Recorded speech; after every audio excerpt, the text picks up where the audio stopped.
Hello and welcome to Cooking Your Way Through Life. Today's episode is Cooking Your Way Through Luck, and today's culinary recipes are going to be all about some Irish cuisine that we know and love.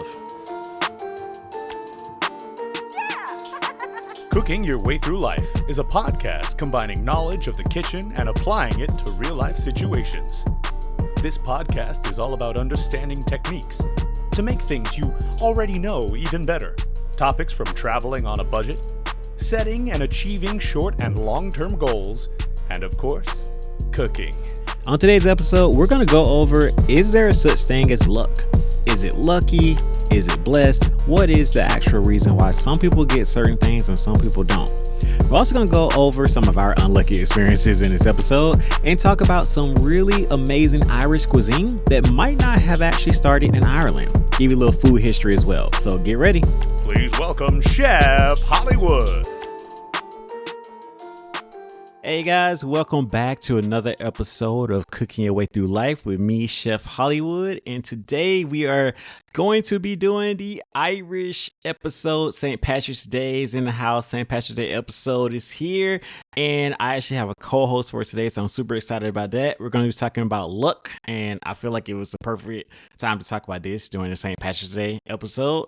I was going to be talking about just luck in general, but also highlighting 4 dishes that are more traditionally Irish, but kind of give you some tips and tricks on how to make these at home if you want to make some Irish or St. Patrick's Day cuisine. But without further ado, I want to welcome back to the podcast, Paul Ness, who is going to reintroduce yourself, I should say. Tell us what you've been up to since the last time we talked to you and just, say hey to the people. Well, good evening to you and good evening to everyone listening. I wouldn't say good evening. It's a late night episode, 9 p.m. my time, 11 p.m. for you. So thank you for staying up. I appreciate you waiting for me to get off shift. Always. I'm be completely honest with you and everyone else. I just now put together why it's luck with the St. Patrick's Day episode. You might have seen my reaction during your introduction. I did. Just put that together. So I'm glad we're just on the same page now. But that's going to take me a second to get over. Whew. I am a one-man team, but I do be trying to think about things, Paul. I really do put work into this, It's fantastic. I appreciate you. Wow. So with that being said, I'm doing very well. I currently am residing in Utah, in Park City now. Mm-hmm. It'll be 2 years next month in November, which has absolutely flown by. I think that's a good thing. It means you're at the right place, doing the right thing. So, and that's really how it's felt here, man. Like I will be honest, I kind of hate when people say that, but like blessed is a good word to describe it, man. Like right time, really. But I'm the lead sommelier for Montage Deer Valley. Montage is a hotel chain, specializes in not so much the big cities, but these gorgeous natural landscapes as your background, just kind of nestled away from everyone else. I tell a lot of people my drive in is one of the best parts of my day, and it is. Awesome. It's absolutely gorgeous, especially now in the fall. We only get 2 weeks, but it is man, it's like a painting out there. So, but for the lead sommelier, basically, I handle more and more of the beverage every day. It seems like. By now, I handle the wine list. I curate the wine list. I decide what comes in and goes. I have recently taken over the beer and spirits portion of it as well. So now I essentially do the whole thing, which is really exciting. The wine is me. It's my forte. The beer and spirits less so. Just not on a it doesn't resonate with me on a personal level like the wine does. So I've had a lot of help. So shout out to my bartenders. They're geniuses and I lean on them a lot, but it's been great for me. I've learned a lot as well. And I got to meet some really cool people. This guy, Brendan Coyle, used to be the head distiller for High West. Nice. This great whiskey and bourbon place. And he actually retired and now he's making sparkling cider with his wife and they went to mountains. And I've actually got a chance to meet with him a few times, talk with him, learn from him. The experience is something else, man. I thought cruise ships was going to be tops. This is up there though. But we've got the winter season coming up, and we're excited for that. That's when we're busy. When the snow comes, we might be getting hundreds of feet this year, so we're Wow. excited. Wow. But other than that, just whining and dining. As you'll see, as you might hear, I'll be sipping throughout the program, and it is a tradition for me. So I hope you don't mind. Yeah, it's okay. It's okay. Even though I don't have any, it's fine. Should have brought some for everybody, but I mean, you should it's have picked something up yeah, I've because been you know I working, could have so talked I was about it. like, I'm working too. I make the time. I make time for what's important for me, baby. that's true. That's true. All right, let's jump straight into it, guys. You already know how this rolls. So we jumping right into the deep end. Then we're gonna get into the food later on. I wanna say, like, for first off, like, your job sounds amazing. I know that you did not get there through pure luck, but that leads us into what we're gonna ask first. So Yeah. for you, what do you believe in? Do you believe in luck, or do you think that we make our own luck? You think it's a such thing out there as luck? I would say just, right off the bat, no. I don't believe in luck. Because I think you can think of luck in two ways, good luck and bad luck. And either way you look at it, really good luck is just, I think, you being prepared, right? So Mm, I came here as just a sommelier, expecting to learn. 3 months in, the whole team around me had left for other positions, so I'm by myself. So, right then is it, okay, am I going to step up and do the work, which is action, right? Luck is just other things coming around you. Whereas for me, no, you're prepared, you take action, and you make the result happen. You get to the goal. And then you've got bad luck, and that's when life just hits you. It's when you don't feel in control. You feel everything around you is out of control. Everything is against you. But I mean, sometimes that's just life. And I don't think we can mm. call that bad luck. I think that's just life. That's one of those things you can see as an opportunity. And I think if you can do that, then there's really never anything of bad luck. Everything is just an opportunity. Yeah. I like that you said opportunity because that's where I was gonna go with it. I always feel like luck exists in my opinion, but I feel like a lot of times it's the opportunity. Like the opportunity is your luck, and then you decide how you deal with that. Because I agree, like I think you need to be prepared, and a lot of times we get opportunities that we're not prepared for, and that's Yeah. the difference between being lucky and kind of you can say you're unlucky because sometimes you get opportunities you're not prepared for it and you can't fulfill it or follow through with it. But then I can Mm-hmm. think of times where I have been prepared. For instance, when I met Paul, I was working for America's Test Kitchen on Holland America line. That Mm-hmm. opportunity came to me out of the blue. I didn't apply for the job. They reached out to me. I actually thought it was a hoax at first, but like I definitely did. They said they saw my resume on Indeed. I never applied for the Oh, job.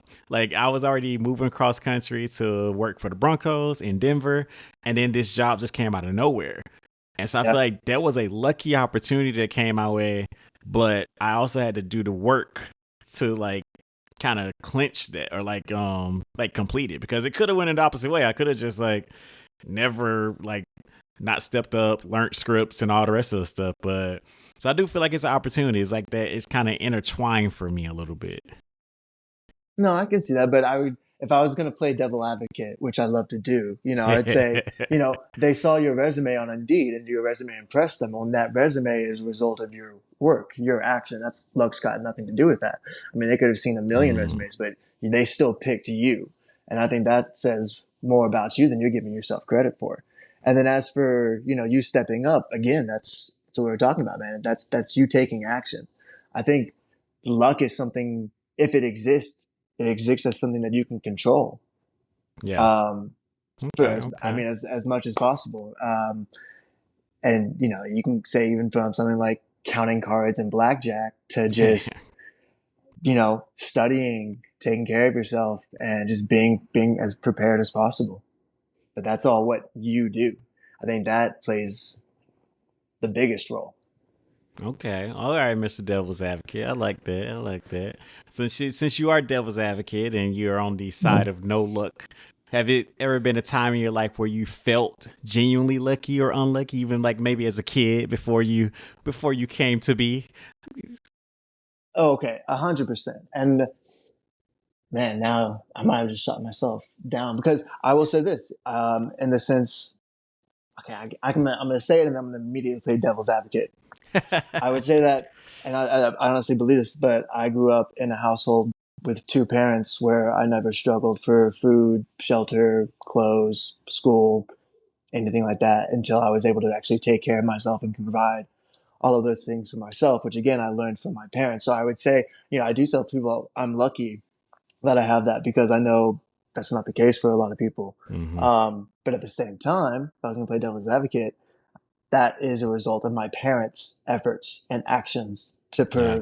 to stay together, Yeah. not just for me and for them, but like because they love each other. And that in itself is an example for me, for my life. But again, that's their action. And I realize that more as an adult and as I mature and I get into more mature relationships, what that actually looks like, that kind of action of being in a long-term committed relationship. Mm-hmm. Yeah. I agree. I mean, you definitely like as a kid, you probably looking at other kids looking at it like that is lucky, but you're right. It didn't just happen. Like your parents didn't No? make it happen. So like, yeah, you know, Hmm. whereas you're Now not that lucky, you blessed. Just exactly, shout out to exactly. But there Nikki are, over she knows what she's talking about.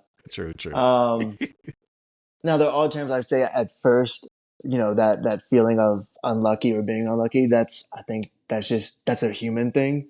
And Yeah. I've of course, I've of course felt that at times, man. When I got fired from the ships, I was like, this is really unlucky. But then when you take a minute and you step back and you look at it from the perspective of anyone else, you're like, no, that was a completely irresponsible set of actions that led to an obvious outcome. And you have Yeah. to own up to that. That's luck has nothing to do with that. Right? I mean, Yeah. if you're going to say anything, I was lucky it wasn't worse. Yeah, Right? So you were maybe, lucky. Yeah. so there's always that.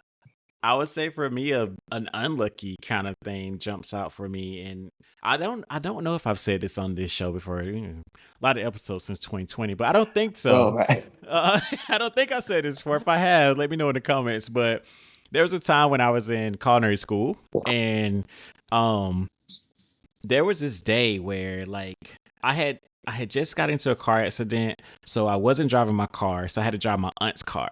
And I was going to the Art Institute of Atlanta, so we had to have a decal to park on campus, but I didn't put my decal into her car, so I had to park like 2 blocks away. So this is like my Okay. Boulevard of Broken Dreams like memory because that day I cut myself in class because someone bumped into me. So I cut through my nerve of my index finger on my left hand. Had to go and drive myself to go get stitches, but I had to come back to school because I had a final exam that day in my public speaking class. I had to do my speech, bandaged and everything. And as I'm Hopefully it walking, wasn't on like kitchen safety. no, it was completely different. I don't even remember what it Okay. was about, but it was completely different from the food side. But I just remember walking back from driving myself back from the doctor from the parking lot I had to park in. It was like 2 blocks away and it started raining. And I was just like, I don't have an Oh, umbrella. It's raining. My hand is cut. It's wrapped.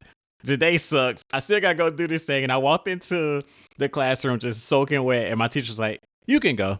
You can do your speech right oh, now. Like, she's like, but the whole time walking back, like Boulevard of Broken Dreams was just playing in my head. And I was just like, oh man. wow. But I will say what it taught me Yeah. is that I think back on that vivid day so much, but it really Core teaches. memory. It's just a core memory, man. And it's like at the time I felt so defeated, but even in that day, Yeah. I feel like I completed my task for the day, and it just really showed me how much I wanted it, and I worked for Yeah. it, and like I kept pushing through. But yeah, in that moment though. Yeah, I felt like I felt like it was a cartoon and somebody was the Simpsons and they were like, we're gonna make it even worse. Like, we're gonna it's like it was And then everything got worse. oh my god, it was, and I wouldn't even say like all the details about it, but like it was one point where I was working at CVS at the time and working at a catering company, so I thought I can go get stitches at the Minute Clinic because I don't know, like I was like, just stitch me up real fast. I work for you guys. I gotta go back to school. cool. That did not work. I'm inside of the Minute Clinic in line, and I wrapped my hand, but I cut my nerve, so I didn't feel it. And I put a glove over it, and my glove was filling up with blood. And this little girl in line just started screaming for her mom because it's just me and my bloody hand in front of her. And I was like, oh my God, like what's happening? Yeah, it was a day. It's a core memory. Wow. Like you said. Yeah. Core memory for that little girl too. For her too, I'm spreading it around, like Sharing the love. Wow. Sharing the love. Culinary school kids. I didn't get here on easy way. Man, I gotta say, if anyone gets through culinary school without cutting a nerve, I mean, what are you really doing? What are you doing? It's a rite of passage. Hopefully you do though, guys, because I was very lucky that my nerve ending reattached. Like the doctor literally told me you might not feel this ever again. So, yeah. Oh my God. Yeah. So don't do it. But if you do cut yourself, side note, keep your knives sharp because that is actually what saved my hand. If my knife would have been dull, then it would have been actually probably no movement in that finger. So keep your knife sharp, everybody. All right. Better. Yes. Talking about food, we're gonna jump into today's topic not today's topic, today's food side of the episode, which maybe I had some wine too. I don't know. We're going to talk about some Irish dishes here. So, St. Patrick's Day is celebrated all around the world. Fun fact for any of you that I'm originally from Georgia. And if you ever been to Savannah in Georgia, then they have one of the top 5 St. Patrick's Day celebrations every year. So if you've never been, it's really cool. They turn the river green. I mean, all of it's just a big blowout. So many places around the world celebrate St. Patrick's Day. So the first dish I want to talk about, which is something that is super easy to do, and it started out as a dish for the leftovers, and that is shepherd's pie. And I like talking about shepherd pie because it's kind of like creating your own look. If you think about it, what they did was they used the leftover potatoes, of course, Irish, extra potatoes, and then extra ground beef or lamb, like the different parts, and they layered it in a way that it became a different dish. And they would do this because of the fact that it started out just to elongate the food they had, but it became a staple, and now shepherd's pie is enjoyed everywhere. Little do's and don'ts for shepherd's pie for you is you do want to make sure that you season each and every layer. That is one thing that people do not do a lot. And also, it's great to use older mashed potatoes. So if you think about fried rice using day-old rice, shepherd's pie is also great using day-old mashed potatoes, or at least colder mashed potatoes, or not so fresh, because it actually gives the starch a little bit extra time. It's going to give you that crispiness as well as giving you that nice, amazing kind of moisture on the inside. So, and then you can use any proteins, anything that you like in shepherd's pie. So it's kind of like a create your own journey, which you guys know I love those kind of recipes. So it's all on you. The second one that I want to go over right now is actually something that I've been cooking this past year a lot because I spent time in Ireland for the first time. And I made this and other Irish dishes a lot in the past year actually. And that is Irish soda bread. So the cool thing about Irish soda bread for most of us that do not make bread normally is that it is actually no yeast in the bread. So that automatically tells you that it is 50% easier to make. So you do not have to worry about a yeasted dough. So yes, you can also make this bread at home. Now, the thing about Irish soda bread is we are using baking soda instead of yeast, and that's going to be our leavening agent. If you've ever had Irish soda bread and your core memory is that it was a little dry or not so great, I can probably tell you that you probably had older soda bread or older Irish soda bread. Now, if you're ever in Ireland or anywhere that makes it, they usually make it the day of. It's not a bread you make ahead of time. You actually want it kind of super fresh, even warm, because that's where it's going to give you the best moisture. So one little tip there is you want to make it when you actually want to eat it. And the other thing is you can make the dough ahead of time, but you do want to bake it off when you want to eat it. So it's not one of those that you want to bake and freeze.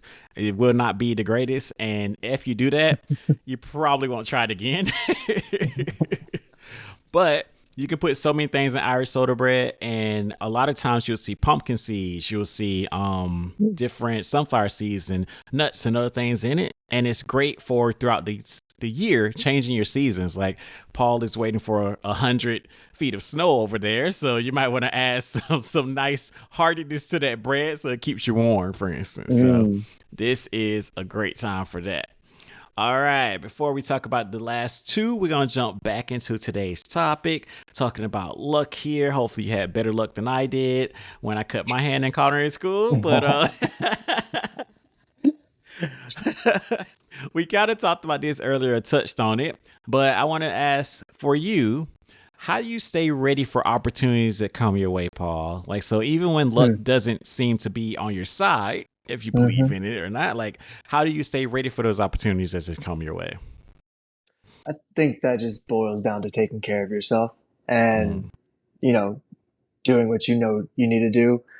Um, I've read it in a book. I can't, for the life of me, remember what the name is. Someone in the comments will be able to help us out. But it was basically like you need to take care of yourself like you're both the adult and the child. Like mm, when you have a problem, right? Treat yourself like you're a child, but like also you're an adult, like a child's coming to you with this problem. Okay, what would the adult say to tell you to do? Then go do that, right? So, get your sleep, eat healthy, go to the gym, stay active, some lazy days are fine now and then, but don't make that the habit, you know, just, and, thankfully, you know, having friends helps with that. They get you out of the house, stay yeah. social. Um, try, try and stay off the internet. I'm terrible at it. I need to be better. Uh, the phone is a wicked thing, but it's got its uses. So what am I to do? So pretty much it. I feel like, and then if I was going to be a little bit more specific, for me, it's just about keeping up with what got me here. I Hmm. don't need to study. I don't need to study 3 hours every single day anymore. Could I and would it help? Yes, absolutely. Do I feel like super motivated to do that right now? No. I'm happy with where I'm at. I know where I need to grow and I know where I want to grow in and what I want to learn. And I have all these steps. Um, being still so new in all this, so relatively young to some people, right? There are those who have been doing this for 20 years. I would expect them to know more than me. They better know more than me. Or, what have they been doing? Is my thought process. So I don't feel like I need to really start rushing anything right now. Everything is kind of coming at to me at a good Hmm. pace. I have time to absorb it and just kind of keep adding and adding and adding. And I feel like as long as I'm doing that, I keep up with my tastings. In terms of job preparedness, I'm doing everything I need to do. Mm, The the business side of things is a little different. I get a little bit more of help from others with that, just because I know about wine. I can talk about wine. I can sell it. But now that I'm doing more, I have to think about it, the business as a whole, and there's a lot of numbers involved with that, and numbers that I have to hit, and then ranges I have to stay within, and it is tedious. I'll be honest. All the Excel files are not my favorite part of the job, but what? but it comes with the territory now, and so like that's I'm learning about that, and I'm learning about how to deal with other people, and that's a day by day thing where like you practice that every day. Whew. Um, Yeah. resolving conflicts is not my forte. It's still not my forte. I've learned a few good tricks from people who like really know how to do it. It's still not my forte, man. It's I struggle with it. I'm not going to get too much Better into at that. It's causing just conflict, not resolving it. Yeah, it's just I don't do that. I don't do that much anymore. Of that it's a sign of oh, maturity. I'm taking it. I really don't cause okay. that much trouble anymore. It's nice. There's a little. I mean, there's a little There's a bit little bit. There's here a and there. So I still got it. little I get out ahead of my skis, as we say here. Um, bit. corporate. I've had a couple of meetings with corporates, and it wasn't even meetings. It was more just like a nicely worded email, and it's Okay, it's fine. That's okay. fine. That's Everybody fine. loves a nicely worded email. That's No, totally they're fine. they're Yes. they're great. I do want to like no montage is great. I'm not trying to Yeah, yeah, downplay them at yeah. all, but we're jokes here. Yes, yes, all Uh, jokes. but yeah, I think it's just you do that as much as you can, and you kind of tailor it to what your needs. Like you keeping up with, recipe books or what news going on or whatever. You know what you need to do, right? Yeah. And so that's all there is to it. I mean, you know what you need to be doing. So do you do that or do you not do that? And you get what you get from that. I think you get what you put in. So. I think that's it. Like you do get what you put in because once you know what you need to do for the opportunities, I think it's for me it's like two part. It's like you do get what you put in, but sometimes opportunities do come out the blue, like what happened with America's Test Mm-hmm. Kitchen. So I couldn't prepare for that in a way, you know. But I would say to stay ready for opportunities that you would love to happen, you do need to tailor like what are my goals, what are my aspirations, Yeah, and then it's up to absolutely. you to put in the work to be ready if any of Absolutely. those things come your way. You know, I like completely agree. if you want to be a sommelier and like an opportunity were to come your way to do a TV show or, be on a panel, but you're not doing the work, it's like, well, you said you wanted to do it. So, where's so you do have to do that. I like what you said about the being the child and the parent. I never thought about it Mm-hmm. like that, but I always say I'm on airplane mode, like I can't help you till I put my mask on. I think that's perfect. I like, think that's great too. I do kind of feel like shout out to Aura Ring. Just been wearing the Aura Ring for like the past 6 months, and I think that it is my helper in the healthiness, which you were talking about, like making sure I see that like, oh, you didn't get a good night's sleep last night. Oh, you should like walk. Like Oh, it's actually like really good at just like being like a nice little a coach for me to be like, you gotta be a little better at this because you do have to take care of oh, yourself. Like part of yeah. airplane mode is I can't help anybody if I don't take care of myself. And I never been a ring person, but like it's really not it doesn't really like affect me, and I can sleep in it. And that's the thing about my Hmm. Apple Watch. I never been able to sleep in my watch comfortably. Oh, So like who can sleep with a watch on?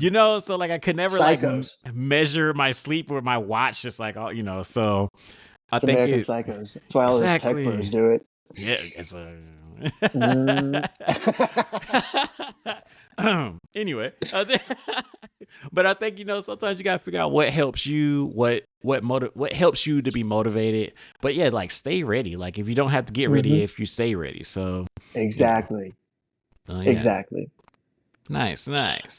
Well, I know the last. I don't say I know. I have an What? inkling about this last question, Oh. from our conversation where you're gonna be leaning to, but I wanted to ask this question because I think a lot of people, and we come from where we met on Ship World, but like Hmm. one thing that people would say, and it's like if you work on ships, you understand this, but when someone says "nice life," you either instantly want to like, ooh, like hit them, or it's an inside joke between you and your friends because like some people just think that other people don't work to get to where they are, and they Yeah. like they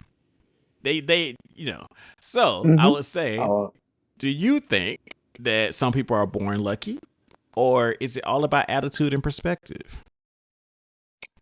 I think it's obviously the latter. I think it's all about attitude and perspective. And I love that you brought ships into it because the first place that my mind goes to is, I think this whole conversation interaction might have happened. No, it's happened on the ship I was on before I met you. Mm-hmm. But I was hanging out with the cast, with the dancers, but whatever. Yeah. But there's someone who had been talking to them as well, and we were all kind of just hanging out. And someone kind of was starting to give them gripe about their pay. And they're like, I mean, that seems like a lot for what you do. And I don't remember exactly who it was, but shout out either, I mean, I'm pretty sure it was one of them, but it's like Jada, maybe Amanda, Harley, maybe, oh, I can't remember her name. She's redheaded. She's going to kill me. Oh, well, whatever. But one of them was like, listen, we aren't getting paid just for the days that we work here. We're getting paid for the years that we have spent studying Mm-hmm. and practicing Mm-hmm. and training to be able to do this job and to be able to jump in and do someone else's role in that exact same production and to do it flawlessly. Like that is what we're getting paid for. And I thought that was such a brilliant answer. And I'm Yeah. like, that's, yeah, yeah, because you couldn't do this unless you had spent all those years. And it's Yes. easily years. Like, that's the only way. And so, again, that's, did Yeah. you get lucky and you happened to see the advertisement that just says you were walking down the street? But again, if you don't spend all those years prepping, then you don't get the opportunity. Like Mm-hmm. you don't take advantage of it. Like you can go audition, but you're not going to get the You're not job. gonna So make it. Yeah. exactly, that has always stuck with me. Just Yeah. also they said it with a little like fire. And I was like, A I little fire. appreciate Oh that. yeah. Like I like the attitude. Like I I appreciate that. I love when people ask me, because now I'm a culinary instructor on ships, and the question sometimes from guests is that, like, oh, Chef Drake, so you just do this, or do you also work on the ship? Like, is this all you do? Like, oh, it must be so nice. And I'm just like, well, yeah, well, I was a bus driver, and then I just decided yesterday that I just wanted to come on the ship and like, like, and it's just like to break the ice. But I'm like, really, bro? Like, you really thought that I just like woke up one day and they were just like, we want you to go teach on ships about cooking. It's just like, no, like, obviously people have put in work that you don't acknowledge. One of the things that I said earlier in this season, I've been saying it for a while now, it's like, I think so much of life is an iceberg where you see the top of it, but you don't really see the underneath. Like, it's so much that you're Yep. not seeing. Like, and Yep.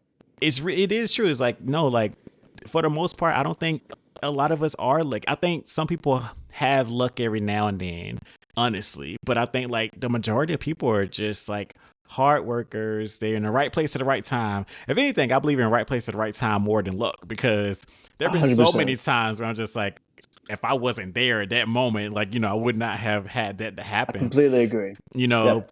but you got to stop. I feel like the biggest thing is people in general. We got to start giving people a little bit more grace, I guess I should say, or like a little bit more understanding, or take a moment before you say something like like the things that are being said. That's always a good idea. Yeah, take a little moment. And but yeah, we definitely, both of us, been in entertainment department at the time. Like I that was very new to me, honestly, because before that job, I was just always back of the house being a chef, like, and no one questions, like, I'm shopping your food. You're not questioning my work ethic or anything. But and that job, I would have a lot of guests and even a lot of crew to just be like, oh, so what do you do? Like, oh, it's like and I'm like, yeah, like, I can't lie. Like, I make it look easier, obviously, but like, I did just have to learn 40 pages of script, and like, this isn't easy. Like, as I'm on stage and talking to you while I'm live cooking and like remembering this and throwing to the commercial and like, but it's neither here nor there. I love what I do. At the end of the day, I think that's the other thing too. You love what you do. Like, it rolls off your back, but it helps a lot. I definitely like I like to give them a little oomph, like she did too. Like, just every now and then, keep them on their toes. No, I agree completely with that. The right place at the right time, because regardless of how ready I was or I wasn't, if I hadn't been at Montage for that winter, none of this happens, right? Not to say that's good or bad, right? Because True. the reason I was even at Montage was because I had missed an opportunity earlier in that same year. Don't want to go into the details. That's still a little too fresh. But okay. I had missed. We'll double back to that, guys, later episode. That's gonna be behind the paywall. And so, that's the only reason I was at Montage, was because I had actually messed up an opportunity earlier, right? But then here comes Montage, and what an opportunity that is. So I mean, I would agree with that 100%. Right place, right time does mean a lot, right? But I think you could always easily just add like right place, right time, right mindset. Like, you're there, you're ready, right? You don't have to get ready. You're already ready. You're already ready. Then there's one other thing I was going to talk about, and I can't remember. No, well, we got you. We got to do another wrap up, so you can be thinking about it. I'll think about it. It'll come to me, maybe. We're gonna jump back into the food side of here. I already gave you. First, shout out Potatoes, most versatile out there. I love you, Potatoes. Potatoes do get a big shout out. I didn't want to interrupt your recipe, because this is like his moment. But before you get into it, shout out Potatoes. I would say Potatoes have an amazing history too, because if you didn't know, I know that Ireland is known for potatoes, but most of you might know this. Potatoes actually are from South America, and they're not native to Ireland. What? So, What? like, I know that Ireland gets like the potato like award, but yeah, they actually were transported over to Ireland. So they took something and that was never even there and made it like their staple. So shout out to Ireland for doing that. It's a lot of the history we won't get into on here, but read about it because it's very, very cool. And yeah, they've been through a lot. So shout out to them. We're gonna get into the last two of the recipes and things I want to go over for this episode. And this one is one of my best friend Spencer's favorite things to eat, but I absolutely can pass on it at all times. No offense. And it is corned beef and cabbage, because I don't know how many times I've tried to like corned beef, but it just does not work for me. Um, It's a no. It's a no. yeah, it is not my favorite thing. And this is actually another little side fact. This is actually something that was not a traditional Irish dish, and it kind of got unexpectedly turned into a tradition because it was not originally Irish, but it was created by the immigrants who swapped the pork for the beef in New York. So even though it's very much like corned beef and cabbage is known as an Irish dish, that was not even the original thing. Like it would not have been corned beef at the time. It just kind of happened that way. So I would say it's kind of now it's become a big celebration thing, and I would argue that it might be the most popular of the dishes that we're talking about today. Well, maybe not. The last one is a little bit more. It has a popular item in it, but with corned beef and cabbage, you'll notice that it's kind of rooted in tradition now, in the sense of you usually eat it for St. Patrick's Day for good luck, the same way that if you're in America, that you might have noticed, especially from the South, you'll eat black-eyed peas and collard greens at New Year's for good luck to bring in the wealth. So it's kind of been one of those things where even the people that don't necessarily love it, they will still eat it for St. Patrick's Day because it's just rooted in that tradition. So all of us have those traditions, no matter where you're from. It's just different everywhere you are. Now, the last one is, on its own, might not be that big of a dish that you might be thinking, but it has a very special ingredient, which is Guinness. So this is a Guinness stewed beef, or also known as the Irish stew. So you use the Guinness inside of the soup or in the stew, for instance, and it actually not only just adds a little bit of the color, of course, but it adds so much flavor. So I love cooking with beer. I'm not a big beer drinker. I actually love wine and spirits more, and I just never really got into beer. But cooking with beer is amazing because Guinness, especially those dark notes, the dark beer itself, but those notes that it has as it's cooking just really enhances things like stews, barbecue sauce. Also, if you're using it for just any kind of marinades that's going to be into smoking or on the grill. So delicious.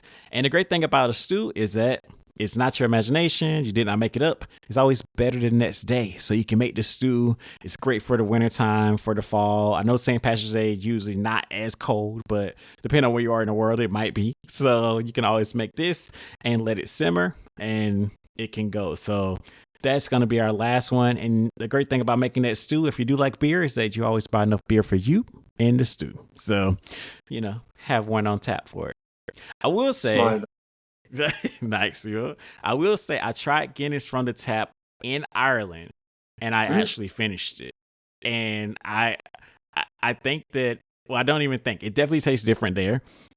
Still not something I could drink all the time, but I get it. I get it more after drinking it there than having it here from the bottle. How's it different tap there than like here? It was just like, I feel like a lot of times I've had Guinness. It just was like overpowering. Like I feel like all my senses was just like, this is it. Like pay attention to me. And it was actually like, it was lighter. Like it felt smoother. Oh, see, that sounds kind of nice, actually. Yeah, like for real, it was like well, I know you don't spirits, but like it's like if you have Johnny Walker, it kind of went from Black Label to Blue Label. I I was like, understand that. oh, okay. Like, like, oh, Nice. okay. So yeah, I Nice. would say try it if you're there, I tried All Jameson right. as well, but I like that anyway, so it's fine. That's delicious. I'll drink that anywhere. I Exactly, don't care. exactly. It was fine.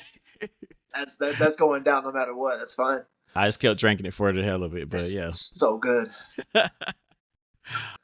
All right, guys, before we get out of here, I do want to ask Paul if he has any lasting thoughts or final thoughts on luck that he wants to share with you guys, leave you with some wisdom. Mm, mm.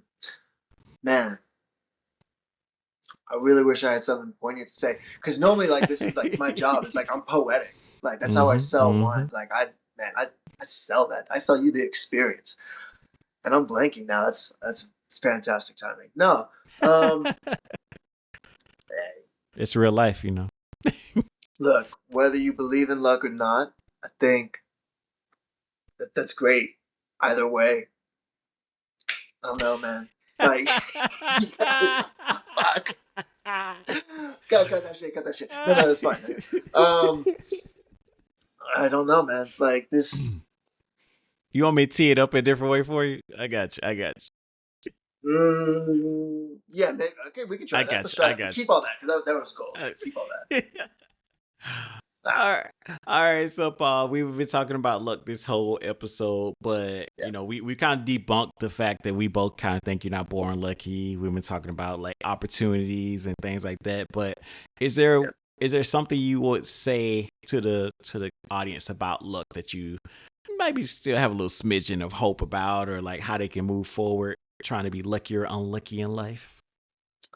I would say this. I would say if you believe in luck, you should think of it as something that you can control, right? Don't think of it as one more thing that's out of your control that's affecting your life. Think of it as something that you can put your hands on, right? Something that you can mold, something that you can shape into your dreams. And you do that with your actions. So get out there, be active, be involved, chase your dreams, and be open. I think be open, right? Because if you believe in luck, how can you know what form luck is going to take? So be open to whatever opportunities out there, man. 5 years ago, I would have told you there's no chance I'm ever being here doing this, knowing what I know, right? Mm-hmm. One thing after another, the ball starts rolling. You don't know where it's going to lead. Just let it go. So that's much better. Hey, it's a great job. I still think you should keep the first one just to show just to show my range, if anything else. Like show the worst and then show the best. I think that'd be great. We'll see how editing works and how I can make it seamless with it. I'll trust you. But I like that one much better. That's much better. I like that. I like that. I like that. I agree. I think that it is kind of like what you were saying too. Like I like the idea of like obtaining it, like capturing it, because one thing that I've always been taught is that you can't have one without the other. So it's like you can't have heaven without hell. You can't have luck without being unlucky. So if you believe in it, you have to believe in the other side. So don't give it all that power, because like anything that happens bad, you're gonna be like, I'm unlucky today, and vice versa. So I do think like try to make your own luck. Like just put a little bit more effort in trying to have a positive day and doing all the things you like to do, and like take the control back from just letting the universe dictate how you move through life. Put a saddle on your universe. Ride that thing out. Like, let's go. Yeah, I never seen that, never heard that one. But all right, Utah has changed you, my good sir. More than you know, unfortunately. Oh man! Before we get out of here for last time, Paul, please let all the people know where to find you. Also, where to come and maybe have a meal with you if they're in Utah. Yeah, I'm about to say, don't look for me on social media because I right now don't have a presence because, again, I'm trying to stay off of it. Come, honestly, I mean this 100% sincerity. Come see me. I'll pick out a nice bottle for us. We'll sit down and enjoy it. It's going to be a way better experience than you sending me some like Instagram message. So just know I love and support you all, just like I know you love and support me. So we can get that out of the way now. If you want to come see me, come see me. You know where I'm at. Montage, Deer Valley, Park City. Shout out, Utes. No, I'm just kidding. Yeah, I don't. No, don't look for me on social media. I'm boring. It's just a bunch of wine stuff. They might like that. You never know. Then look me up on my name because I can't remember what my handle is because that's how little I care. So we're just being honest with the folks. We're being honest. We'll give them the information. Don't you worry. Don't you worry. It'll be in the link below. Don't worry. Yep. Yeah. All right, guys. As always, thank you so much for taking time out of your day to listen to another episode of the pod. I hope that you enjoyed it. I hope you have a great St. Patrick's Day. And don't forget to like, subscribe, share, and do all the things to the YouTube channel, which is also Cooking Your Way Through Life. And you can still pick up my cookbook, which is also called Cooking Your Way Through Life on Amazon.com and BarnesandNobles.com. It's kind of like I want you to remember the name. So everything has the same name. No. Making it easy for you folks. There's no excuse. So easy. The one thing that you do have to change is the theme song. If you want to download it and put it onto your videos, remember that it is on iTunes and Spotify. And that is just called Never Fall, which is also Cook Your Way Through Life. So don't you worry. And I thank you so much for being here. As always, we will see you next week. Have a good one. Thank you for listening to Cooking Your Way Through Life with Chef Hollywood.